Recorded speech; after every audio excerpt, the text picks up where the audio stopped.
Hey, all you space cats. Welcome to the Black Hole Podcast, Season 7, Episode 3. I'm Mitch Miller, possibly the most neutral person in the world. That's why I'm running for President of the United States of America. And so, what are we talking about here? We're talking about two websites, right? There's the Periscope platform and the Dole.us platform. If you donate to either of these two projects or both, all of your donations, all of your money will be accounted for. We will be totally transparent in every possible way in the creation and building of these two projects. So the first thing I'm going to try to do is set up a membership interface and then a voting interface so that members can see what our total intake of donations are and vote on what we want to use that money for. So the Periscope platform will be built. That's to bring transparency to the government. The Periscope platform will be built using campaign contributions. And the Dole.us is a site where people discuss and vote on who I should challenge to a non-lethal pistol duel. This project will be funded through a $20 yearly membership fee.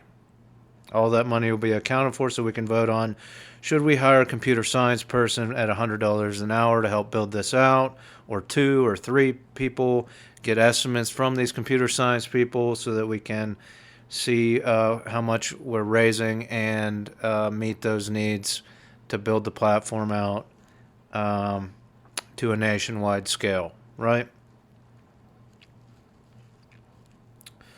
So I want to talk a little bit about my past because I'm trying to be transparent with this candidacy as well. And I do have a record. Okay, I have a criminal nonviolent record, but we have a candidate in the primaries here in the United States that has, I think, over 90 charges against him. So, and he still pulls pretty well on the national basis. So apparently, I'm thinking that this proves the point that a lot of people don't care about the criminal record, especially if it's nonviolent. I also have a mental health record. I have a mental health diagnosis, but I think this diagnosis is flawed because there's not a diagnosis in the DSM for what I think I have, which is a wireless sensitivity. I'm basically allergic to wireless waves. And in addition to that, I was contacted by artificial intelligence projects, both by the government and corporations back in 2010, and that's been a steady contact with me throughout the past decade here. So those two factors caused me to take a very low dose of an antipsychotic medication, which I intend on taking probably for the rest of my life. Definitely not going to stop taking that medication while I'm president of the United States if I'm elected. And I've been stable for many, many years now. I did go off that medication a couple times because of things that were coming to light in the media about that medication and physician payments, things like that. But I'm not going to go into that now. So I have this record. And I have a case for how I was denied due process of the law back in 2010 when I received my mental health diagnosis and my most serious offense criminally. So I have a case for how I was denied due process of the law, which would void these records, and they should be cleared.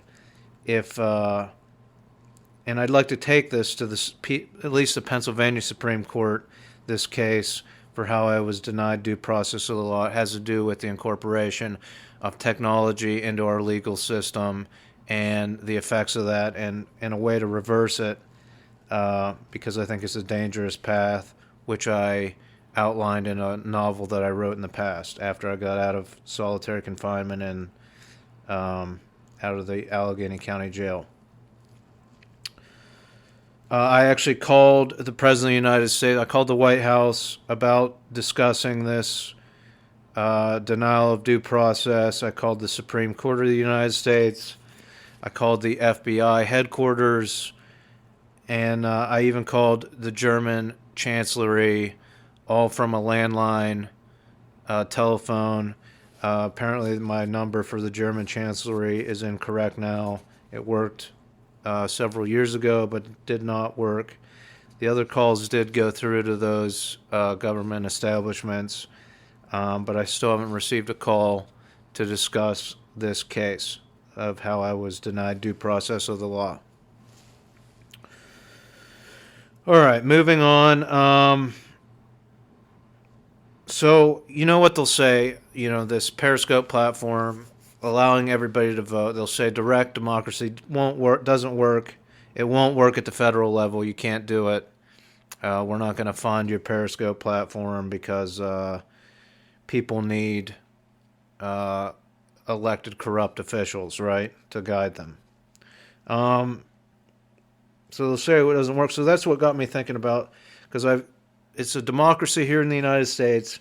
Why don't we have a platform where people can discuss and vote on different topics?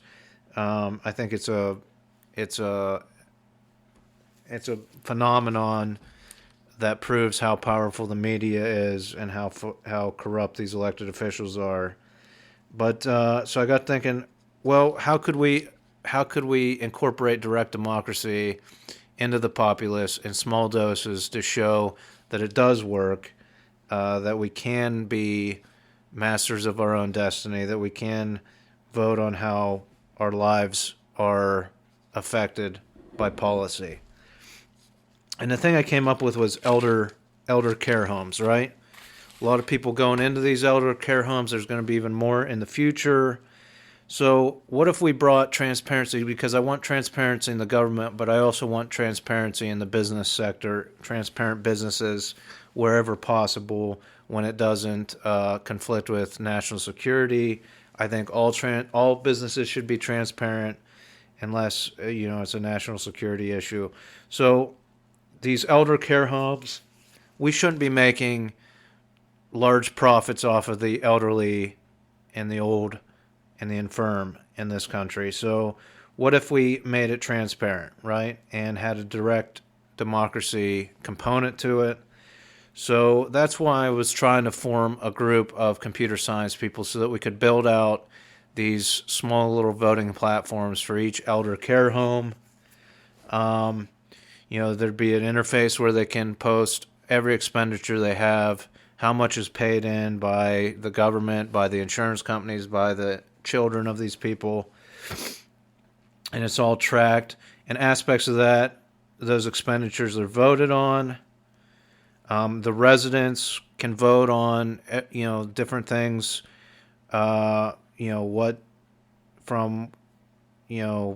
Should we have tapioca pudding twice a week instead of once a week, all the way up to the business dealings of the elderly care home and aspects of that. So I was thinking of this, like a lot of people visit their grandparents.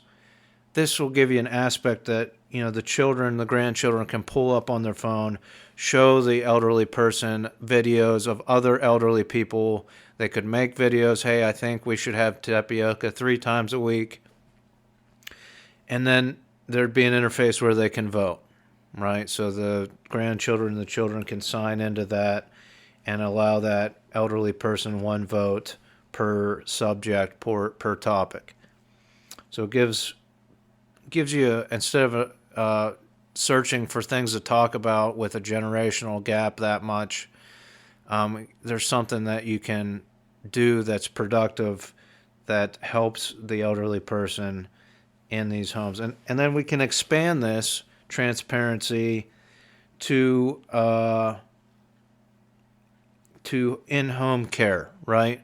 So say a nurse wants to start their own in-home care business, there would be an interface maybe linked to an elderly home that they can upload all their expenditures, the salaries of the nurses that work for the company, and people in in-home care can vote on different topics, and it'll just allow, we spent this much on rubber gloves this month, this much on this, totally transparent. So I think these elderly care businesses should be totally transparent, and so they make a fair profit instead of cutting costs on things that these elderly people need to make a bigger profit, right?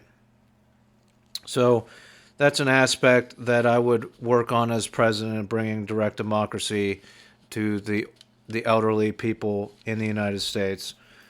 And the other thing I'm going to do as president of the United States is develop a system to file grievances, right? And this will probably start on the city level. City level, connect demonstrators with the city officials, right? The U.S. Constitution says we have the right to peaceably assemble and petition the government for redress of grievances. So this would be an interface where demonstrators can go right on their phone and file those grievances with the mayor's office, and hopefully disperse once the mayor has agreed to address some of those grievances, or an interface where it connects those things, right? So to try to work on the issues of the citizens that they're trying to bring forward to the government. So this system, and I'm gonna say at this point in time, the only ethical use of artificial intelligence is to develop a way for people to file grievances against the United States of America and possibly other countries, right? Let's use this AI. So, like I said, it started at the city level, but look, you can't just say we don't deal with terrorists, then label anyone that doesn't align with your two communist parties in the United States a terrorist. That doesn't work. It's never worked. And you have to develop a way for these people around the world to file their grievances with the United States. They can detail it in any way they want, and the AI will sweep through all of those entries and prioritize what the most amount of people are filing grievances about.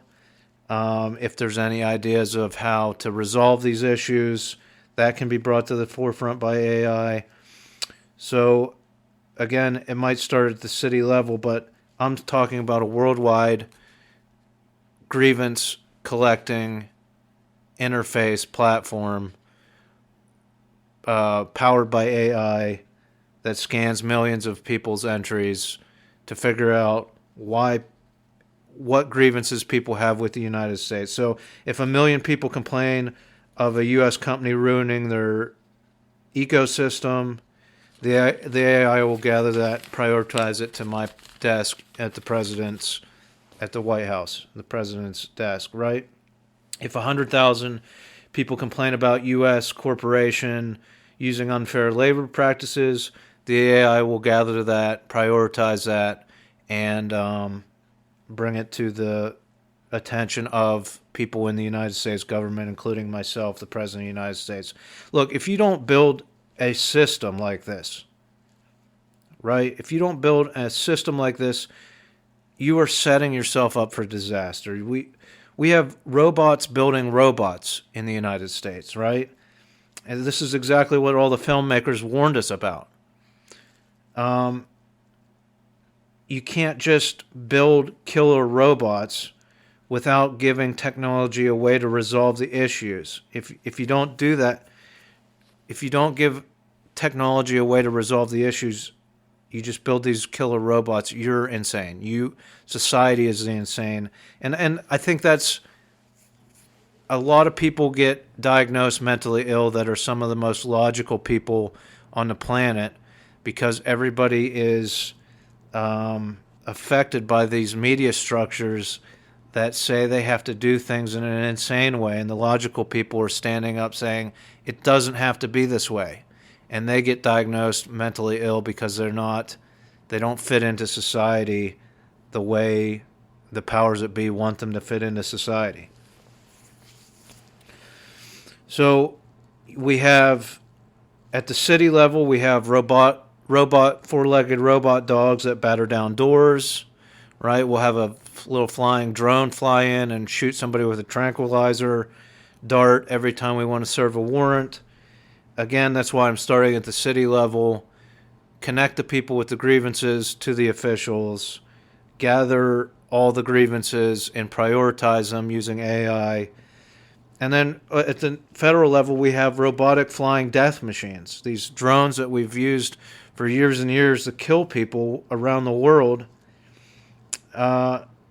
And that's why we need a worldwide grievance gathering so that people can petition our government and city governments so that they're not becoming destructive, violent against the United States or in a city. And it's important to build this. Like I said, you can't just build killer robots and not have an interface that gathers the grievances of the world population and brings them to the attention of the leadership. So that's the other thing I would try to build out as President of the United States. I think it's the only ethical way to use artificial intelligence at this point in time. Everything else, while it looks like it's helping humanity, there's always an angle for how it can be profitable.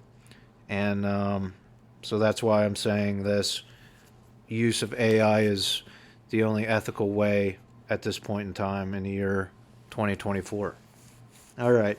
So if you want to hear some of my ideas or see some of my policies, some of my programs I've proposed, you can go to my websites, plotm.com, that's plotm.com, trafnet.org, that's trafnet.org, almavoter.com, that's almavoter.com, and of course mitch4mayor.com, that's Mitch, the number 4 mayor.com. And that's pretty much what I wanted to get out today. Thanks for listening, and until next time, I wish you peace, prosperity, and homeostasis. Vote for Mitch for President of the United States of America.